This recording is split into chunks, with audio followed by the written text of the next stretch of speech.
E3. The time when people with no gaming journalism pedigree whatsoever make predictions. Wild predictions.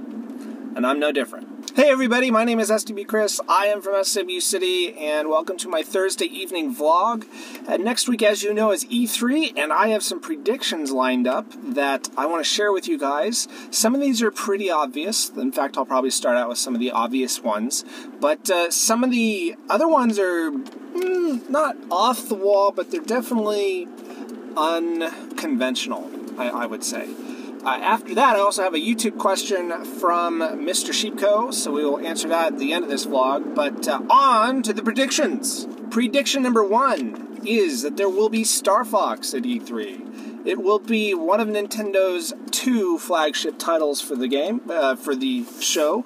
This one will be geared toward more of the casual gaming audience and not necessarily the hardcore, and it will be ready to go in August or September of this year. The next one is that there will be no Zelda whatsoever at E3. This is pretty obvious when you consider that they already announced this. The third one is that Mother 3 will be announced, but it will not be announced at E3 proper. Instead, what they're going to do is they're going to announce it during the Smash Brothers Direct, which will happen on Sunday. So Mother 3 is basically the sequel to Earthbound, which came out 20 years ago or so, something ridiculous like that. I'm not really an Earthbound fan, but it has reached legendary status over here in the US just because Nintendo has never released it for retail over here at all. So it's definitely a big deal, and since Lucas, the character, the title character from Earthbound, has been announced for Smash Brothers and is actually being released, I think, this week. The timing is definitely good for them to release the game he belongs to over here. So I think that's a distinct possibility. And because it's tied in with Lucas, they're going to put it in the Smash Brothers Direct instead of into the E3 presentation. Prediction number 4. They are going to debut a brand new Mario title, and it will be ready to go by December of this year. This Mario title will not be a rehash. It will not be Super Mario Sunshine. It will instead be completely brand new. I don't think it'll be a Mario Galaxy. I think it might possibly be a Super Mario 3D World sequel. Prediction number 5, Mario Maker. This will be the second flagship title, and it too will be geared toward casuals, but this will have a little bit of a twist. It'll be geared toward casuals who have kind of a nostalgic feeling for the old Mario series, but also as Nintendo's Minecraft. So they're going after 2 audiences. They're going for the new young kids, and they're going for the older nostalgic people. But they will also announce the existence of a Mario Maker iPhone and Android app that's in development. It may not be the full-featured game, but it will be some sort of companion piece to this game. And I think that'll tie in very nicely with some of the casual marketing that they're going to go for, especially towards the new kids. Prediction number 6, they will announce that a new F-Zero is in development. This is not going to be released this year. It may not even be released next year. It may not even be on the Wii U, but they will announce that it is in development. Prediction number 7, they're going to announce that Retro is back to making Metroid.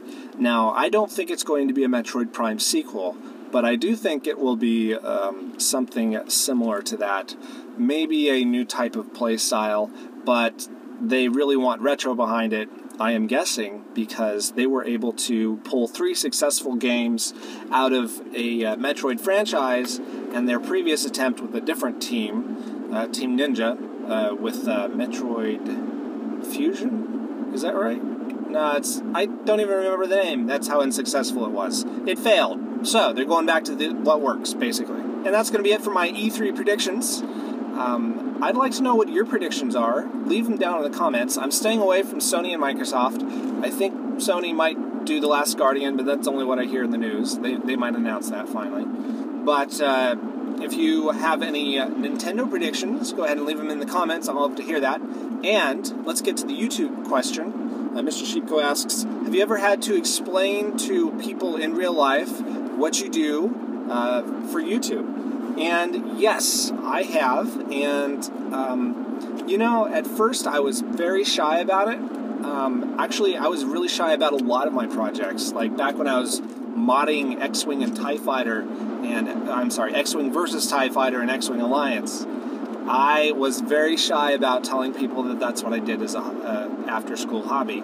And it's basically because I was kind of given the message growing up by my school and people at my school that computers is not a good way to spend your time. It's nerdy, it deserves to be made fun of, and so I thought I would get the same treatment from adults, and I didn't tell anybody.